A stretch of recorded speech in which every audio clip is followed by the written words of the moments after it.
Good morning বন্ধুরা, এখন থেকে আমার ব্লগটা শুরু করলাম। আমি অঞ্জনা। আমার ব্লগে যারা যারা নতুন, প্লিজ আমার চ্যানেলটা একটু সাবস্ক্রাইব করে দেবে। যাদের সাবস্ক্রাইব করেছো তাদের অসংখ্য ধন্যবাদ। এভাবে সাথে থেকো, পাশে থেকো। চলো, আজ এই ঘরটা গোছানো থেকে তোমাদের ভিডিওটা শুরু করা যায়। গলার আওয়াজ শুনে বুঝতে পারছো শরীরটা ভালো নয়, তাই খুব বড় ব্লগ করতে পারি না, ছোটোখাটো করে একটা ব্লগ করে তোমাদের মাঝখানে দিলাম। আর প্লিজ তোমরা একটু ভিডিওগুলো দেখো, আর কেমন লাগছে প্লিজ কমেন্ট করো। আমার সম্বন্ধে জানতে চাইলে একটু কমেন্ট বক্সে জানো, আমি তাহলে সব প্রশ্নের উত্তর দিয়ে দেবো, ঠিক আছে? আর এই ঘরে বিছানা চাদরটা নোংরা হয়েছিল, কাচা হয়নি, কারণ শরীরটা ভালো নয়, তো বিছানা চাদরটা এখন পর্যন্ত কাচতে পারিনি।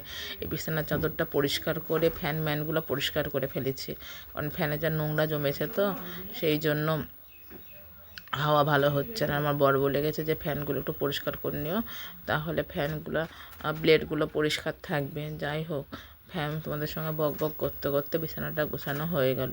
আর বিছানা সবসময় পরিষ্কার থাকলে তো ঘরটাও দেখতে ভালো লাগে, আর ঘর পরিষ্কার থাকলে দেখবো মনও ভালো থাকে, এটাই হচ্ছে নিয়ম।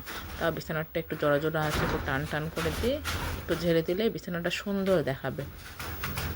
চলো বন্ধুরা, তোমাদের সঙ্গে বক বক করতে করতে বিছানাটা গুছিয়ে ফেললাম। বিছানাটা গোছানোর পরে আজকে আমি রান্না করব, কারণ আমার বর বলেছে আজকে আসবো, সেই জন্য ও দুটো ভাত খেয়ে চলে যাবে। আর ও বেরিয়েও প্রচুর ভিডিওটা শ্যুট করতে পারেনি, ও যখন এসেছিলো এই ভিডিওটা ভুলে গেছিলো। রাত্রে করে রান্না করে ডাক্তারখানায় গেছিলো, দিয়ে আমি বলছিলাম তুমি রাত্রেবেলা বাড়িতে আসি, বললো হ্যাঁ। তাহলে আমি ঠিক আছে, রাত্রেবেলা আবার রান্না করব।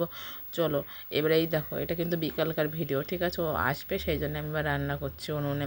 এটা মসুরির ডাল, আলু ভাজা আর ডাঁটার তরকারি। এই ডালটা কী করবো বলো তো? মসুরির ডাল আর এর মধ্যে গরম জল দিয়ে দিচ্ছি। এই জলটা ওই ভালো করে মুখটা আটকে নেবে, দিয়ে ভাতের মধ্যে দিয়ে দেবো। ভাতও হয়ে যাবে, ডালও হয়ে যাবে। সঙ্গে সঙ্গে বার করবে না, একটু পরে বার করবে, দেখবো ভাতও হয়ে যাবে, ডালটাও সিদ্ধ হয়ে যাবে।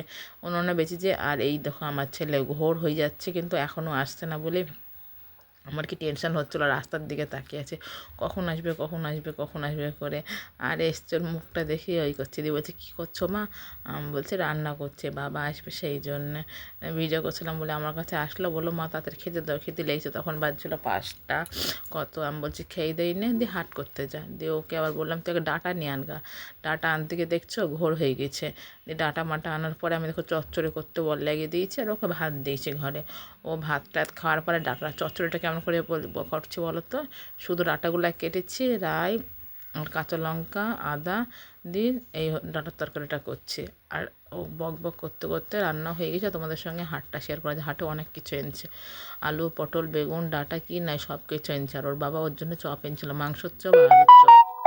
ওর মাংসর চপটা খেতে ভালোবাসে। আর চপটা এত বাজে হয়েছিল, খাওয়ার জিনিস বলতে হয় না, কিন্তু খাওয়ার জিনিস যদি না ভালো হয় তো খেতেও পারা যায় না। আমি বলছি কেমন হয়েছে চপটা, বলছে দারুণ টেস্ট। আজকের মতন ব্লগটা এইটুকুনো রাখলাম, বাদ বাকি কাল দেখা হবে।